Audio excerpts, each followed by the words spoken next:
It's important if we're working standing guard breaks to also have options for defending when our partner stands inside our closed guard. The first of those options, in my opinion, should be the double ankle sweep.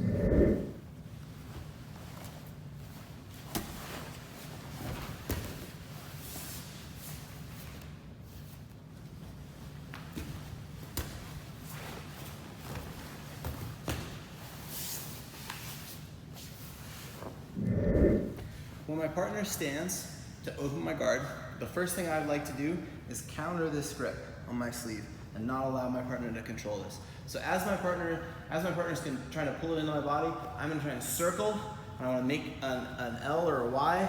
I put my partner's wrist inside the crook of the Y. Okay, so that as my partner is standing up, right, what I'm gonna do is push my hand across his body. So push this way, and it's gonna just remove his grip from my sleeve, okay? And then I'll let him continue standing. I like to hold his wrist so that he doesn't re-grip with it, okay? And then I go to double ankle, so I just control my partner's feet right at his ankles, okay? After I've controlled his feet, I put my knees together, and my knees go together to make a surface to push on my partner. If your legs are wide, it's difficult to knock your partner over. So my knees go together, and then I'm gonna raise my hips and kind of hit my partner in the abdomen with my knees to knock my partner over. When we land, you'll notice we've kind of landed cheated to one side. So I'm just gonna stay on that side, post that hand. My other hand just grips a collar. Doesn't really matter which one, I'm just trying to use it as a climbing rope. And now I'm gonna take my hips and thrust them over my partner's thigh. And I'm gonna flatten my shin on the mat, and then I'm circling, okay, to the side that I came up over. And this way I can move into the mount without ever having to raise my legs too much, okay? A common beginner mistake here is people try to they knock their partner over and try to come up directly through the middle, okay? If you have a lot of momentum going into the sweep, you can do that, but it leaves a lot of space for your opponent to re-guard as you get up. So we'd like to pick one side or the other and then circle while staying quite a bit lower. So I'll show you real quick why we don't want to get up through the middle. So I'm gonna knock Conan over and try and get up through the middle. So I have to use a ton of momentum, and I had to open my legs, okay? And Conan was able to re-guard. And right now he's got a single butterfly hook, and if he throws his right leg over, I'm in single X, okay? Which is a nuisance. So I don't want to give my partner that extra space to recover his guard, and that's why I'm circling so that I can keep my legs clamped tightly around my partner's hips. If you wait too long to break the grip, even if you do the correct thing, you won't be able to do it because Conan will be pulling up on my sleeve, and now I can't gain any force pulling his arm across his body anymore. So I need to address the grip break like kind of early on as Conan is still getting up.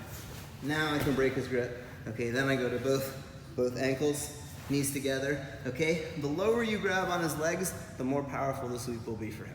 Okay, if you're up high, it's actually kind of like he can resist. I can push as hard as I want, and I can't knock him over. So I drop, knock him over. Okay, again, reach out, just climb. And then sometimes if your partner lands on your foot, it can be really difficult to finish the get up. So I'm just gonna step off of his body, and then I'll circle, and then there's room for me to worm myself under him, and I don't get as caught up. So if you're trapped under your partner, you're just gonna physically step off of him like that. Very often against really advanced players, this will fail as a single attack. Okay, because I'm not tying up either my partner's arms, so he can post those and try to get up. Okay. However, if your partner does that, they're opening themselves up for other attacks. Okay. And so anytime there's a hand posted when you're inside your guard, we can always try something against that. Okay. A triangle is a good way to go. One last important thing to remember or to realize with this technique is the knees together frame that we're creating is not just good for this sweep, it's actually a really important self-defense technique, because if my partner's trying to, punch me in my face right here, if I extend my whole body, then he can't really reach me unless he's really, really big. But this is a strong frame. Okay, and it's the same frame if he's on his knees, okay? So whether he stands in my guard or whether he's kneeling, if he's trying to punch me, one of the easiest ways to defend myself is just take myself out of range, okay? And I can do that by using my knees, okay? And then even if he's trying to be really heavy and crushing, like it's just my my whole skeleton bears his weight really. It's not very difficult for you on the bottom, okay? So that's an important frame, knees together, okay, whether we're sweeping or just using it to keep weight off of our part, or weight off of ourselves.